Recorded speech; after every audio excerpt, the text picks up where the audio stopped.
नमस्कार बंधुगण मु सोशल रिसर्च यूट्यूबर रविंद्र आपण मान पाखक पुणी एक नुआ वीडियो नहीं आसुची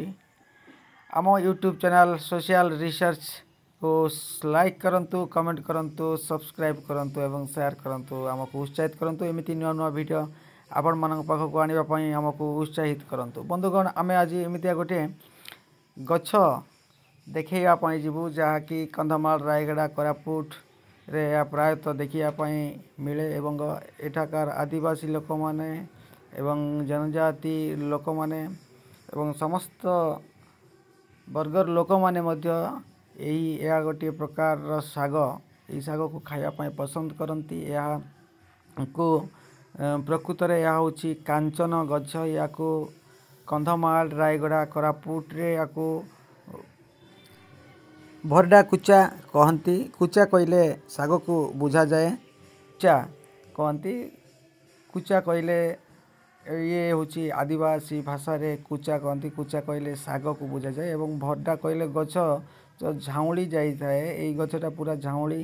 जाई थाए तेणु ताकू आमे भरडा बोलिकी कहती तो यही साग बहुत स्वादिष्ट होई थाए एवं यह गोटे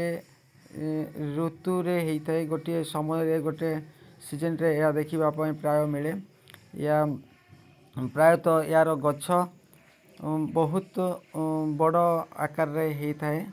तो आपण मैंने देखिपे शियाली पत्र सदृश या देखापी होता है किंतु दीटा शियाली पत्र एवं या भितर बहुत डिफरेंस अच्छी तो आपण मैंने देखुवे कि यही साग ये मार्च मासरे या कमले एवं या मार्च एप्रिल गोटे मास लोक माने प्रायतः यही साग को खावाई पसंद करती यह साग स्वास्थ्य प्रति बहुत हितकारक एवं या बहुत लोग खाती हाट बजार रे या बिक्री हुए या सहर लोक माने भी यही साग को प्रायतः पसंद करती एवं या किणी नहीं खाती तो यही खाइबा द्वारा देहरे यही साग रोग प्रतिरोधक शक्ति बढ़ाई थाए या बहुत या गछर अग्रभाग जो कमली थाए ताकू से माने खाइबा पसंद करती एवं या खाई थांती एणु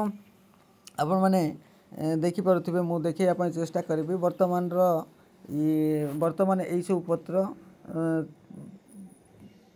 पत्र पूरा बहलिया हो जाइए कल यह हूँ गचर मूल मु देखा चेष्टा कर ये हूँ शाखा प्रशाखा देखुए झाउली जे गछटा गोटे विराट आकार नहीं तो ये ये हूँ तार अग्रभाग कँली जाइथिबा साग यही साग को या सबू डालू टिके टिके काढ़ी नियंती एवं ताको खाआंती तो यह हूँ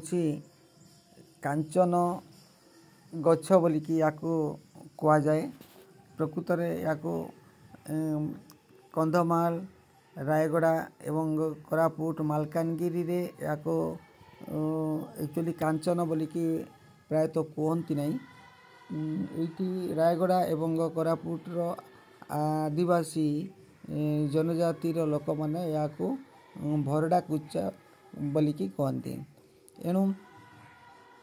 यही साग स्वास्थ्य प्रति की बहुत हितकारक एवं स्वादिष्ट भी थाए एवं रोग प्रतिरोधक शक्ति बढ़ाई थाए।